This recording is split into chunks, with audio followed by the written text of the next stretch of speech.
दोस्तों आज हम बात करने वाले हैं अटल पेंशन योजना के बारे में। अटल पेंशन योजना सरकार की तरफ से चलाई जाने वाली एक महत्वपूर्ण योजना है। इस योजना के अंतर्गत कोई भी 18 से 40 वर्ष के बीच का व्यक्ति एनरोल कर सकता है। इस योजना के अंतर्गत 60 वर्ष पूरे होने के बाद में सरकार की तरफ से आपको एक पेंशन जारी कर दी जाती है। इस योजना की खास बात यह है कि इस योजना के अंतर्गत जो पेंशन अमाउंट है आप खुद से ही निश्चित कर सकते हैं किस अमाउंट की आपको पेंशन चाहिए। जो भी आप पेंशन अमाउंट को चुनते हैं उतनी पेंशन सरकार की तरफ से आपको जारी कर दी जाती है। तो आज की इस वीडियो में हम जानने वाले हैं कि अटल पेंशन योजना क्या है, इस योजना की क्या एलिजिबिलिटी है, किस तरीके से इस योजना के अंतर्गत आप एनरोल कर सकते हैं। तो चलिए शुरू करते हैं। देखिए, टेंशन मत लीजिए, पेंशन पक्की करवाइए। सरकार की एक योजना है अटल पेंशन योजना। उसमें हर महीने आपको 5,000 रुपया पेंशन मिलेगा और सरकार की गारंटी है इसमें। तो सबसे पहले बात कर लेते हैं इस योजना में मिलने वाले बेनिफिट की। तो अटल पेंशन योजना के अंतर्गत आपको लाइफ टाइम के लिए गारंटेड मंथली पेंशन दी जाती है। इस योजना के अंतर्गत जो भी लाभार्थी है अगर उसकी डेथ हो जाती है तो जितनी अमाउंट की पेंशन लाभार्थी को मिल रही थी वही पेंशन उसकी पत्नी को मिलने लगती है। और वहीं इस योजना के अंतर्गत जो पत्नी है उसकी भी अगर डेथ हो जाती है उस केस में जो भी पॉलिसी का नॉमिनी होगा उसको 1,70,000 से लेकर के 8,50,000 रुपये की धनराशि एक मुश्त दे दी जाती है। और वहीं बात करें इस योजना के अगले बेनिफिट की, तो इस योजना के अंतर्गत आप पॉलिसी लेते समय उसी समय डिसाइड कर सकते हैं कि कितनी पेंशन आपको चाहिए। इस योजना के अंतर्गत आप 1,000, 2,000, 3,000, 4,000 या फिर 5,000 तक की पेंशन हर महीने हासिल कर सकते हैं। जिस भी पेंशन अमाउंट के लिए आप एनरोल करते हैं उसके एवज में आपको थोड़ा सा कंट्रीब्यूशन करना पड़ता है। इस योजना के अंतर्गत जो भी कंट्रीब्यूशन किया जाता है वह आपकी एज साथ ही में आपके पेंशन अमाउंट पर डिपेंड करता है। कंट्रीब्यूशन की धनराशि को बताने से पहले मैं आपको बता देता हूं इस योजना की एलिजिबिलिटी। तो इस योजना के अंतर्गत 18 से 40 वर्ष के बीच का कोई भी भारतीय नागरिक एनरोल कर सकता है। इस योजना के अंतर्गत सभी असंगठित क्षेत्र में काम करने वाले व्यक्ति अपना एनरोलमेंट करा सकते हैं। असंगठित से मतलब यहाँ पर यह है कि उस कंपनी की तरफ से जिस भी वो कंपनी में काम करें वहाँ पर कोई उनको पेंशन ना मिल रही हो या फिर वह अपना खुद का काम करते हो या फिर वह किसान हो, वो सभी लोग इसमें एनरोलमेंट करा सकते हैं। और वहीं लाभार्थी के पास में अपना खुद का एक बैंक खाता होना चाहिए। तो अब हम बात कर लेते हैं कि अटल पेंशन योजना में कब और कितना पैसा हमें डिपॉजिट करना होगा। इसके लिए हमें एनएसडीएल की ऑफिशियल वेबसाइट पे आ जाना है। इसका हमने वीडियो डिस्क्रिप्शन में भी लिंक दे रखा है। यहाँ पर आप आएंगे तो योजना का कंट्रीब्यूशन चार्ट देखने को मिल जाता है। आपको इस ऑप्शन पे क्लिक करना है। क्लिक करेंगे तो आपके सामने कुछ इस तरीके का चार्ट डिस्प्ले हो जाएगा। यहाँ पर आप देखेंगे ऊपर की तरफ ही आपको बताया गया कि आप कितना अमाउंट की पेंशन लेना चाहते हैं। तो यहाँ पर 1,000 रुपये की पेंशन है, 2,000 रुपये की पेंशन है, 3,000, 4,000, 5,000 रुपये की पेंशन है।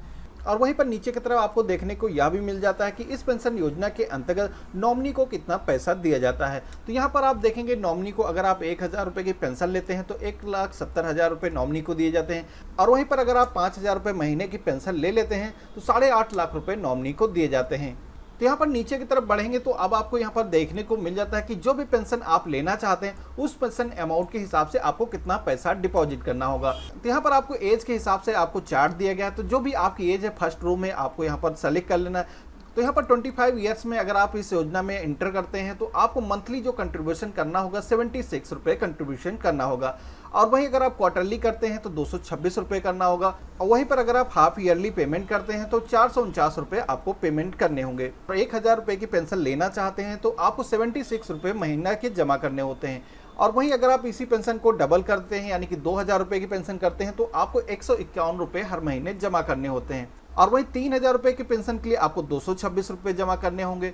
4,000 रुपये की पेंशन के लिए 301 रुपये डिपॉजिट करने होंगे। और वहीं अगर आप 5,000 रुपये की पेंशन लेते हैं तो आपको 376 रुपये डिपॉजिट करने होंगे।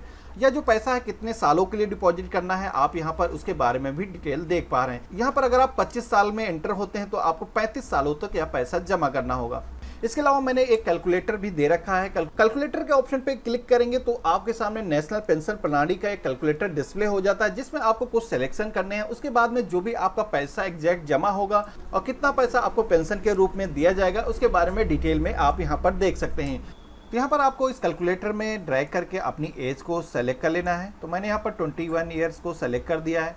उसके नीचे आपसे पूछा जाता है कि कितने अमाउंट की आप पेंशन चाहते हैं। तो 1,000, 2,000, 5,000 जितना भी अमाउंट की आप पेंशन चाहते हैं आपको सेलेक्ट कर लेना है। तो मैं यहाँ पर 5,000 रुपये की पेंशन चाहता हूँ तो मैं 5,000 के ऑप्शन पे क्लिक कर देता हूँ।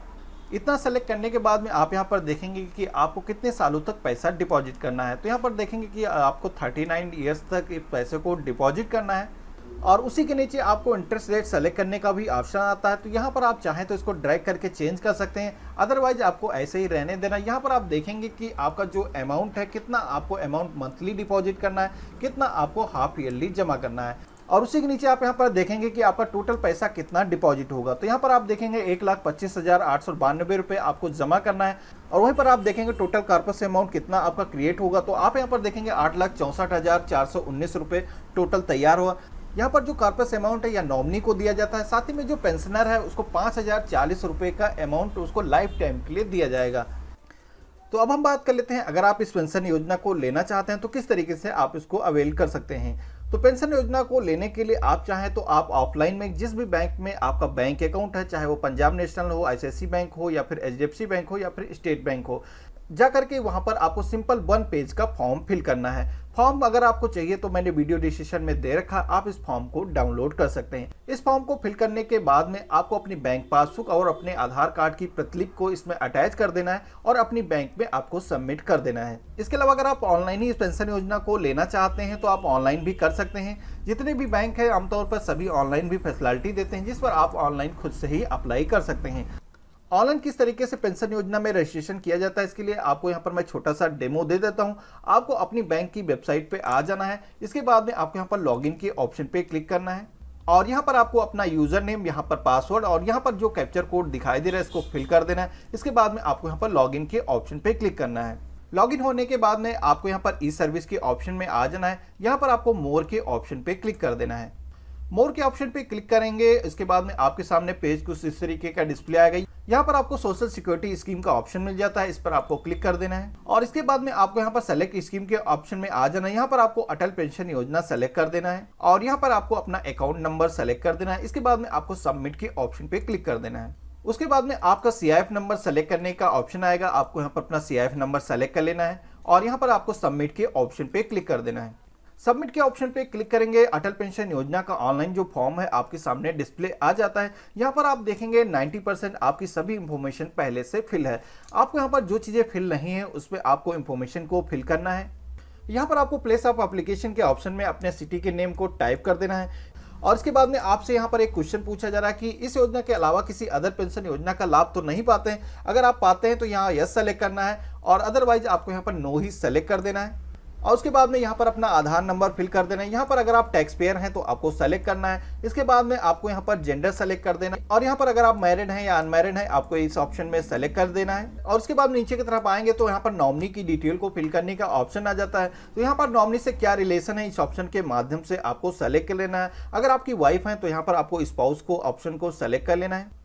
इसके बाद में आपको यहाँ पर नॉमिनी का नेम, मिडिल नेम और यहाँ पर आपको लास्ट नेम फिल कर देना है, और यहाँ पर नॉमिनी का आधार नंबर फिल कर देना है। उसके बाद में आपको यहाँ पर नीचे की तरफ आ जाना है। यहाँ पर आपको पेंशन अमाउंट को सेलेक्ट करने का ऑप्शन आता है। तो यहाँ पर आप जितनी भी पेंशन चाहते हैं, 1,000, 2,000, 3,000, 4,000, 5,000, उतनी पेंशन को आप सेलेक्ट कर देंगे। और यहाँ पर ऑटो डेबिट के ऑप्शन में आकर के जिस डेट को आपके अकाउंट से पैसे काटे जाए यहाँ पर सेलेक्ट कर देना है। और उसके बाद में नीचे की तरफ आएंगे तो इस पेंशन योजना का payment monthly, quarterly, half yearly किस तरीके से करना चाहते हैं आपको सेलेक्ट कर देना है।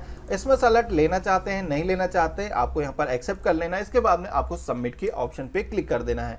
सबमिट के ऑप्शन पे क्लिक करेंगे, उसके बाद में आपकी जो एप्लीकेशन है आपकी तरफ से सबमिट हो जाएगी, जिसके बाद में आपकी पॉलिसी जारी होगी तो आपको एसएमएस के माध्यम से नोटिफिकेशन मिल जाएगा।